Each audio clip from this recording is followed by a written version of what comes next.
প্রিয় ভাই বোনেরা, প্রিয় ভাই বোনেরা, 90 স্বৈরাচার যখন দেশকে ধ্বংস করে দিয়েছিল, পরবর্তীতে আমরা দেখেছি দেশের মানুষ যখন বিএনপিকে রাষ্ট্র কাঠামো মেরামতের সুযোগ দিয়েছে, আমরা দেখেছি দেশনেত্রী বেগম খালেদা জিয়ার সময় কিভাবে বাংলাদেশ এমার্জিং টাইগারে পরিণত হয়েছিল, কিভাবে বাংলাদেশে হাজার হাজার শিল্প কারখানা গড়ে উঠেছিল।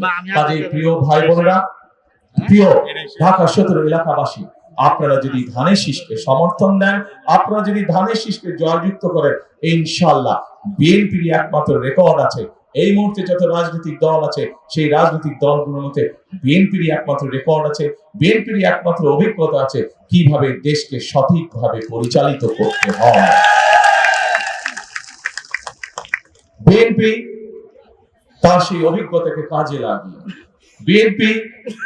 অভিজ্ঞতাকে কাজে লাগিয়ে ইনশাআল্লাহ বাংলাদেশের রাষ্ট্র পুনর্গঠনের কাজে ইনশাআল্লাহ সামনে দিবে, হাত দিবে।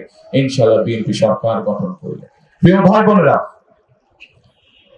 আমাদের এখন মূল লক্ষ্য হচ্ছে আমরা স্বৈরাচারকে বিদায় করে এই দেশের মানুষ। এখন আমাদের সামনে কাজে হাত দিতে হবে। কি সেই কাজ? সেই কাজ হচ্ছে রাষ্ট্র পুনর্গঠনের কাজে হাত দিতে হবে। আমাদের সামনে অনেকগুলো চ্যালেঞ্জ আছে। 20 কোটি, প্রায় 20 কোটি মানুষের এই দেশ, এই দেশের যারা সন্তান আছে, তাদের যুবক আছে, তরুণ আছে, তাদের কর্মসংস্থানের ব্যবস্থা করতে হবে। এই দেশের সন্তান, ভবিষ্যৎ সন্তানদের জন্য আমাদেরকে সুন্দরভাবে শিক্ষা ব্যবস্থা গড়ে তুলতে হবে। এই দেশের, এই যে শুধু ঢাকা 17 নয়, শুধুমাত্র ঢাকা মহানগরী নয়, সমগ্র বাংলাদেশে বিভিন্ন জায়গায় যানজট আছে, রাস্তাঘাট গত 15 বছরে ধ্বংস হয়ে গিয়েছে। আমরা শুধু গত 15-16 বছরে দেখেছি মেগা প্রজেক্ট হয়েছে, এবং মেগা প্রজেক্টের মানে মেগা দুর্নীতি হয়েছে। সারা দেশ, আমি গত 1 মাসে কম বেশি সারা দেশ ঘুরে বেরিয়েছি।